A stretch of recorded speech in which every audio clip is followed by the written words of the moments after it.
It's 2 weeks before Thanksgiving in 2012, and Treyarch has released a previous multiplayer map into the COD Zombies community. Nuketown Zombies was a breath of fresh air, but new mechanics and the lack of any useful infinite damaging wonder weapon proved to be problematic almost instantly. My name is Zach, and let's take a look at the newly released Paradox Junction to its much older brother. Black Ops 2 Nuketown is one of the most tedious high rounds in COD Zombies history. There are only 4 perks on the map and the Pack-a-Punch machine. In comparison, Paradox Junction falls into the same usage as previous maps, where you can get all 13 perks on round 1 alongside getting the very useful rocket launcher to speed up early rounds. Black Ops 2 Nuketown has none of those luxuries, as you are forced to hit the mystery box and acquire weapons like the M27 or LSAT to slay zombies all the way up till round 30. It was such a simpler time back in 2012 when hitting the mystery box was, for the most part, how all players had to get set up and then wait for the random perk spawns. For those who are unaware, in some games you can get Jug on round 5, or you could get everything else in the game and finally be rewarded Jug on round 25. The 2-hit down system was very cruel, but it truly separated the men from the boys. Fast forwarding back to Paradox, there are a couple of objectives that have to be completed in order to progress the rounds. Again, this map just came out 8 hours ago when I'm filming this, so give me a break here. You must fill up the multiple spores that are located around the map. Also, after the first dog round, you get teleported back into the past and have to destroy the space-time knots to obtain Pack-a-Punch. I will say this, a way easier and more consistent way of getting Pack rather than BO2 Luck Simulator. Paradox also includes multiple different traps throughout the entire map located inside the greenhouse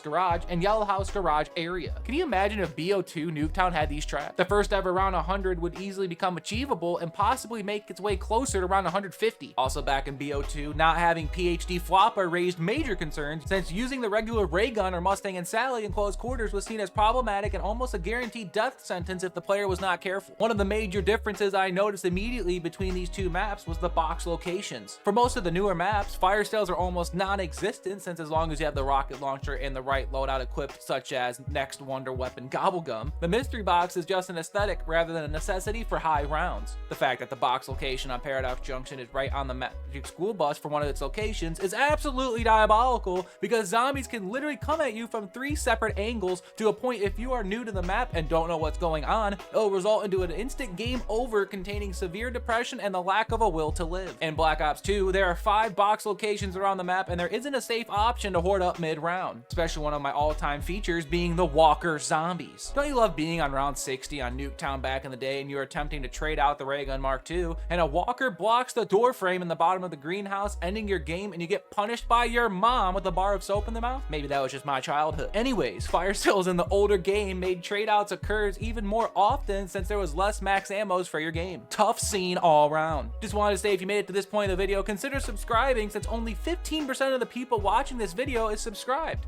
What is that? Let's make it 20% because it's very much appreciated. Quick note for Black Ops 7 Paradox Junction, every 4 to 5 rounds, you are rewarded with a lengthier dog round in comparison to older games. BO2 Nuketown has no special rounds, and the only thing that's lengthy is the round times after round 67. One of the other things that I wanted to quickly gloss over in this category was the perk locations. Yes, Paradox Junction ruined the entire perk system in terms of waiting on them to fall out of the sky by just popping a perkaholic on round 1, but seeing a perk in front of the bus amongst other locations is kind of cool, but like I said, it's nice to see new and improved locations. Is it upsetting that it took them this long to show some creativity other than AI generated nonsense? Sure, but I'm trying to stay positive here. A final quick comparison before we get into the meat and the potatoes has to do with how each map looks visually. Black Ops 2 looks as if a meteor has landed in your backyard and spewed out a whole lot of lava. The houses are barely standing, since it visually puts you in the true zombie experience. Also, every single spawn in this game came out of the ground, which is definitely strange since Nuketown doesn't have any barriers, and I'm not too entirely sure if zombies can survive lava. They are the undead after all, but we have to be somewhat realistic here. As for Paradox Junction, when the player loads in on round 1, it is a very orange and bright color, trying to show the player that you need to wear sunglasses to look at the nuclear bomb. I do find this to be very pleasant to look at, and the fact you can climb on top of the truck or the railings on either house makes it a more viewable experience. The similarities are a lot closer than one would think, but when you teleport back to the past, it looks like a more modern version of the Black Ops 1 multiplayer map Nuketown, and it's enough to make a grown man cry. It does look like it would perform very well on the Black Ops 3 workshop as well. In terms of which is more visually appealing, I have to give Paradox the edge here, since it's way more versatile and pleases a larger audience. Now it's time to talk about the gameplay once and for all. I'm going to go over the high rounding aspect, the fact that Paradox Junction has Easter eggs and shock mimics that will mess you up harder than the trashers on Black Ops 3 Zetsubo no Shima, and the most efficient way to kill zombies. That is the goal at the end of all of this, to be fair. BO2 high rounding is very similar simple. You're given a ray gun Mark II and ray gun with the occasional DSR-50 headshot montage, the mystery box to cycle out these weapons, and a crazy mindset in order to pull this off. However, Paradox Junction, there are multiple ways in order to kill zombies. There is a much slower but safer approach, such as activating all the different electric traps and using weapons like the Helion Salvo's Hot Daughter. Not to mention there is a way to create one of the fan favorite wonder weapons in the Blundergat. There's not even a discussion on which map makes it easier to kill zombies, but the high rounds on BO7 are seen as very easy and boring. In terms of mobility, one of the maps has stamina up and the other one doesn't. Mobility is one of the more important things that no one really talks about since it seems implied, but if Paradox Junction doesn't have stamina up, let me know in the comment section below how much harder you believe the map would be. Probably not too difficult since you could still spam the rocket launcher with PhD Flopper. Nuketown doesn't have any special zombies unless you want to call the bitch ass walkers that, but the shock mimics are already a household name on a map that hasn't been out for 24 hours. These annoying ass zombies are more hands-on than your local car technicians, as if you aren't careful, they will grab you and perish you in the trap or a horde of zombies without thinking twice. After further review, I have made my final assessments and the race is a lot closer than you would think, ranging from everything we've talked about today, including wonder weapons, box locations, dog rounds, special zombies, what's more visually appealing, and so much more. It pains me to say it, but I have to give Paradox Junction the slightest of all edges, and it's mainly because of everything you can do on the map. Easter eggs, the Blundergat, the electric traps, but the biggest deciding factor for me was being able to teleport into the past to see a Black Ops 1 version of the map. The true brawl that is Black Ops 2 high rounding really put Nuketown Zombies into a hole that it couldn't escape,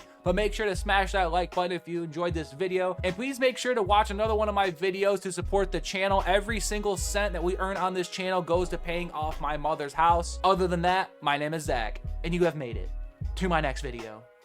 Peace. Nuketown Zombies with a breath. Oh, for fucking first stutter of the fucking video. Nuketown Zombies with a breath. Oh my god. Nuketown Zombies with a. Nuketown Zombies with a. Nuketown Zombies with a. Oh my god. You could do so. You want. Dkal BO7 didn't do. Oh, why go back to the game to play Nuketown Zombies, bro? Well, what do you want me to do, man? It's the map they gave us, bro. What's up, Zach? Zach2 Easy Gaming donated $5.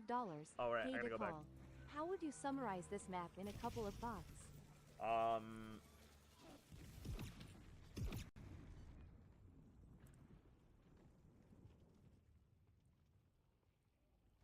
Give me a second. I'm trying to just think of how to word it. That unoriginal. Sure, but I think that's obvious. You're not gonna like how this ends. Like the whole time I'm standing there, this shit's not working. Moment I get stuck. Gang, like, it's gonna kill me. It's going to kill me.